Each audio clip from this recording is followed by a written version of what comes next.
Guys, you'll hear it from me. There are some sellers that can wait. Now, I encourage you to call every seller in your CRM, but if you could only call 5 people today and 20 sellers came in, guys, focus on the hot ones. Just know, okay, tomorrow I might need to get the group B, and then the next day or next week I'll get the group C. I'll make sure I touch base with them, but just not now.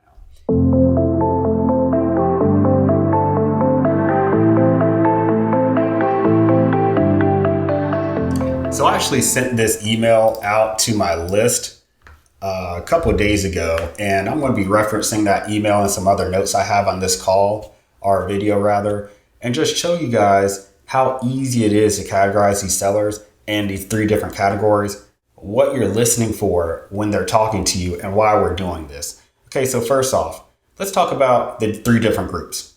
I call them Group A, Group B, and Group C.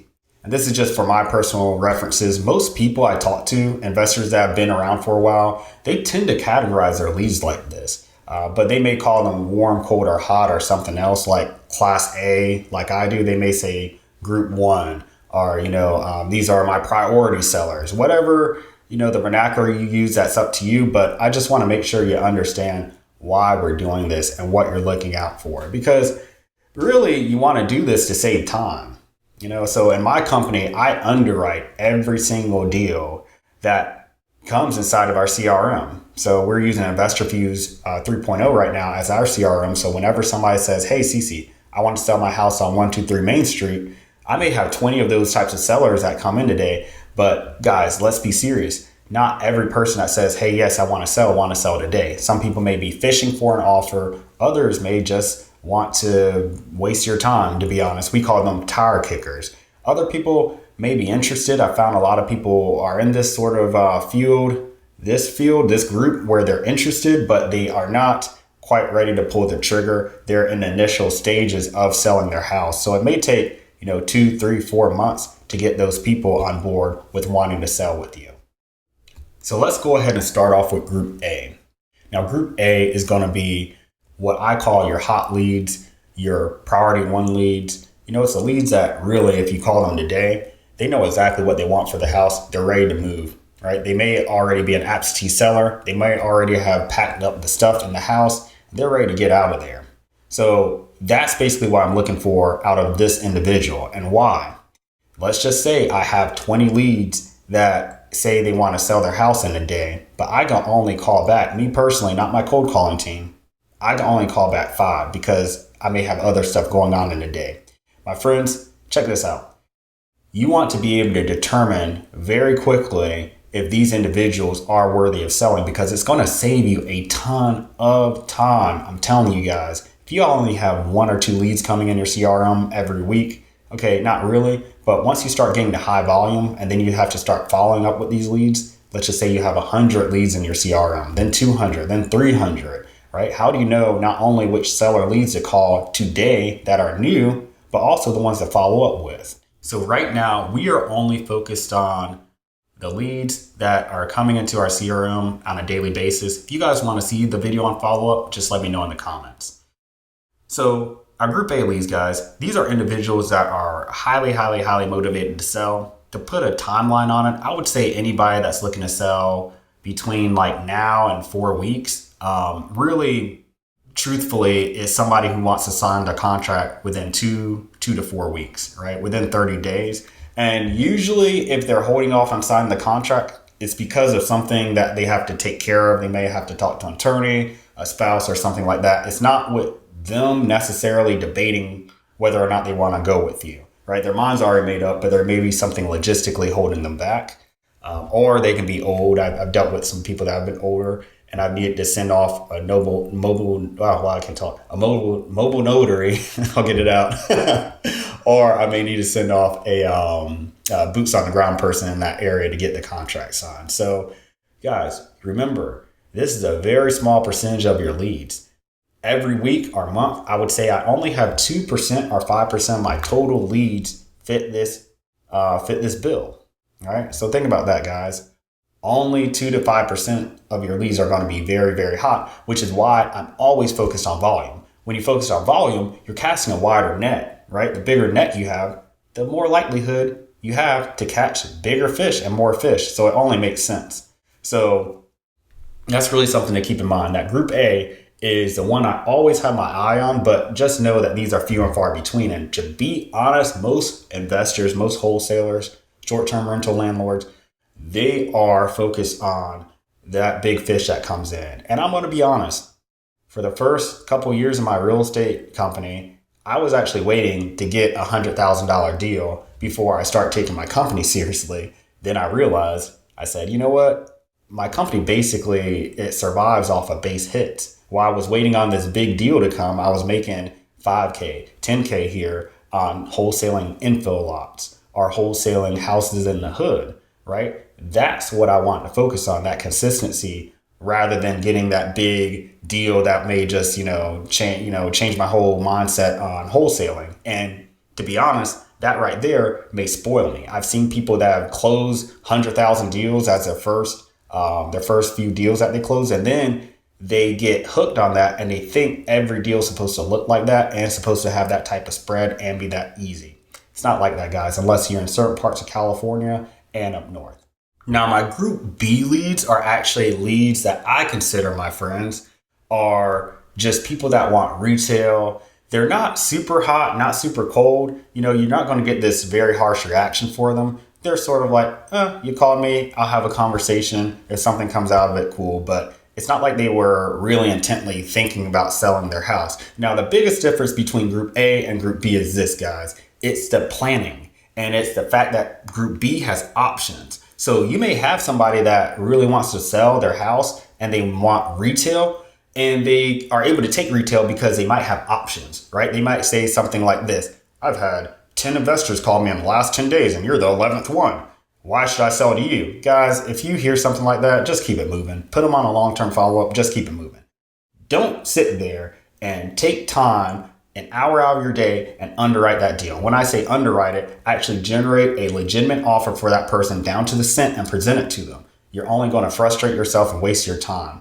The seller doesn't care how much time, energy, and effort you put in their case, right? They only care about the dollar amount, and if you guys' vibe is right, there's something energetically there where you have to be the right person to fix their problem, right? Some people may choose me over you guys. And I've seen a lot of people, the same sellers I was talking with other wholesalers, and they had that same seller in their CRM. That seller decided to go with them. So that's just something to keep in mind as well, guys. No such thing as competition, guys. It's a numbers game out here. So with that being said, group B, guys, these are individuals that will want retail, that say, hey, I was just looking for an offer, or you called me. But it won't be like in a nasty tone. That's more of like the last group. This one's just, they might sell. And if they do sell, they're going to sell within 60 to 90 days because they're at that start of that process, which is why I think group B is truthfully the most valuable group. And I would say this is where most of my deals come from. The people that want to sell within 60 to 90 days. It's not like they say, I'm going to sell within 60 to 90 days. That's usually how it pans out. It takes about 2 months for me to follow up with these people to actually see, hey guys, do you want to make a deal? You have to keep on nicking away at them. The way that I equate working with sellers like this, and really most sellers in general that have some bit of cooperation or motivation with them, it's like if you are working on a rock sculpture. So think of Mount Rushmore, how much work that must have taken for them to take those hammer and chisels and just chisel away little by little, right? If you look back at the end of the day, every day you're going to say, man, I did making progress. But over the course of a year or 2 years, you can actually see the faces form. It's the same thing with our sellers, guys. Every time we follow up with them, we're just chiseling away a little bit at a time at their armor, making them laugh a little bit more, winning them over a little bit more. And it doesn't happen all at the start of the call. And if you guys get a seller that wants to sell today, just know that you're piggybacking off of somebody else's follow-up, right? Somebody else followed up with that seller 10, 15 times, and then you just happen to be the 16th time they called. And that person, they dropped the ball on the follow-up because they probably thought I called this person 15, 16 times and they didn't pick up. So group B, guys, that's our follow-up group right there. And again, I'll emphasize this. It's important that we're putting these people into groups because we do not want to waste our time. Very important. You could go down a deep rabbit hole and depressed rabbit hole. In all honesty, you end up making yourself very frustrated and end up demoralizing yourself if you're generating offers, right? You're going to whatever MLS tool or Redfin or Zillow to generate your offer, and you're presenting that to the seller. It's not just like you're going there and saying, oh, well, I'll give you 80,000 to 110. No, you're actually taking the time, looking up who owns the house, like actually verifying the information, verifying the deed information, seeing what the cash sales are, doing that whole spread. And it takes me about an hour to really underwrite a deal, guys. So you got to think, if I have 20 leads coming in a day and I'm spending an hour a lead, I don't have any time to do anything else in my business. So this is very important for you guys to internalize.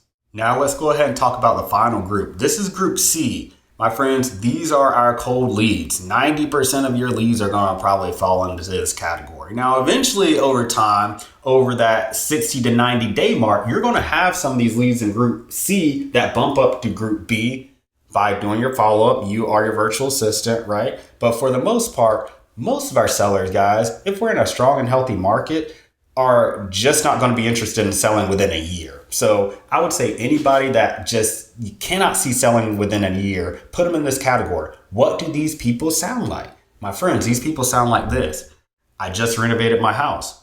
My tenant's great. Or my tenant just signed an annual lease, right? Month-to-month leases, there's a little bit of, you could pry a little bit there, but if they sign an annual lease, guys, this landlord knows what they're doing. These are people that just have their stuff together. They're not interested in selling right now. You won't see them selling in a year or within a year. There's just nothing up with it. And guys, to be honest, do we want to be in a market where every single person we call is in distress? That means that when we wholesale our deals to our buyers, they're going to basically be in war zones and not going to have any in buyers for their houses. So if everybody's trying to sell to you at a discount, you have to ask yourself, like, what's going on with the market or the area I'm in? So, that should just let you know and lend more credence to the fact that we need to be doing larger volume, because you can expect to call 100 people and all 100 people want to sell. It just doesn't work like that. And over the years, I've just seen these percentages play out very strongly. So about 90% of your people are going to fall into this category. And this is the easiest, I think, outside of group A. Really group C is the easiest one to categorize people as, because these people say stuff like this. Man, I just put a roof on it. I just renovated the bathroom. I just put somebody in there as an annual lease, right? My uncle, aunt, my daughter's staying in the house, right? Oh no, we're getting top rents for it. It's a great house. Or hey, we're living in the house. Where will we move to? Now, you notice these phrases aren't really antagonistic. That's why I'm not categorizing these individuals as dead. You should still follow up with these people in group C, but your follow-up doesn't have to be as aggressive, right? If you get the vibe that somebody isn't going to be selling within a year, guys, don't torment yourself and follow up with them every month, right? Every 3 months touching with this group. Guys, there's people that I followed up with going back to 2017 that I bought. Because 2017 is when I started my Investor Fuse account, and with Investor Fuse, my CRM. And there were people up until 2020, 2021 I was following up with like once every 3 months. It was a quick 5-minute conversation.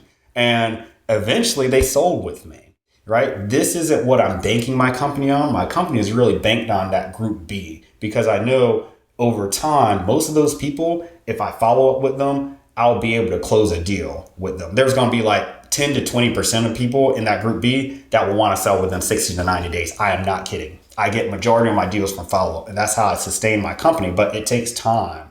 And I look at it almost like a half pipe ramp, where it's like this. It's like that first part of the curve, where that curve, man, it takes a lot to ramp up, and that curve is very deep. But once you start getting some momentum to the top, it's a very vertical angle once you get that momentum up. So think, when you're down here, guys, we are down here. We are starting our marketing campaign. It takes time. We got to follow up with sellers. We got to get sellers comfortable with us, with our name, with hearing from us. And over time, that actually, just like in the financial industry with money, it's compound interest, and it compounds. The next thing you know, you're off to the moon. And only thing you have to do at that point is not stop. Don't stop marketing and don't stop following up. It is very difficult starting a campaign from scratch rather than just doing what you got to do and just following up with sellers over time. It's very monotonous, which is why I suggest having a VA do that for you. But it really, really does pay off. And over time, if you do this for about 6 months, after you have a pipeline set up and you've been following up with sellers for 6 months, you will be able to close at least one deal from follow-up. You're going to eventually have sellers call you back. And they're going to say, oh man, if Cece didn't call me after calling me once every month over the course of 6 months, I don't call back that 7th month. Guys, I've had sellers call me, right? That's what we want. But remember, guys, you got to earn your stripes. You got to put in the work here. So guys, I'm going to keep it there. Stop it there for this video. I hope this video helped you out. One last closing thought I want to give you guys is this. Just remember, your marketing, it's like fishing. Okay? We want to cast a wide net and where we know the fish are. Where are the fish? If we're looking for tuna fish, are we going to throw it where catfish are? No. We're going to go where the catfish are. If we're looking for absentee sellers, are we going to pull a list of owner occupants or code violations? No. Right? And so if we're going in the right area, that's one part of it. But we also need to be casting a wide net. Right? So if we want to catch tuna fish and we have a small net where we only catch one tuna fish, we may catch none. Right? But if we have a big net and we're casting it where the tuna fish are, not where the catfish are, because we're looking for tuna, we're going to have a better chance of getting those tuna fish. So I equate that to marketing, guys. So we want to be going after where our sellers are, but also focusing on large enough volume when we're targeting our list that we actually have a fighting chance in that market and not being idealistic. Right? Remember, guys, it's not the norm at all to cold call a list of 1,000 people and get a deal or text 1,000 people and get a deal. This is an exception to the rule. It can happen if it happened to you. And if it is happening to you, I hope you make a lot of money. I hope you get a great assignment fee, but just know if you try to replicate that, that's not going to really perform well or manifest well out in the real world, because that's an exception. Really putting in the work, categorizing your sellers, following up with them, knowing who to call on a day-to-day basis, who can wait. Guys, you'll hear it from me. There are some sellers that can wait. Now, I encourage you to call every seller in your CRM, but if you could only call 5 people today and 20 sellers came in, guys, focus on the hot ones. Just know, okay, tomorrow I might need to get to group B, and then the next day or next week I'll get to group C. I'll make sure I touch base with them, but just not now. So guys, if you found this helpful, make sure to check out CC Garland Marketing for all of your wholesaling needs. We have resources there. We have services. We do list pulling for you all for wholesalers. We also do marketing campaigns. So if you need help with getting your marketing right, we could do those fully outsourced, where we guarantee at least 50 leads a day. Now, I'm going to have this video up, and over time, I may be changing some stuff as far as what I'm offering, because I change it based off of what you guys need, and it changes based off the season. In December, November, people need a little bit more coaching and motivation. This time of the year, I'm shooting this in June, the first week of June of 2023. A lot of people need help with their marketing in the summer. So make sure you click those links in the bio. Check us out, guys, and I will see you guys in the next video. Thanks for checking me out.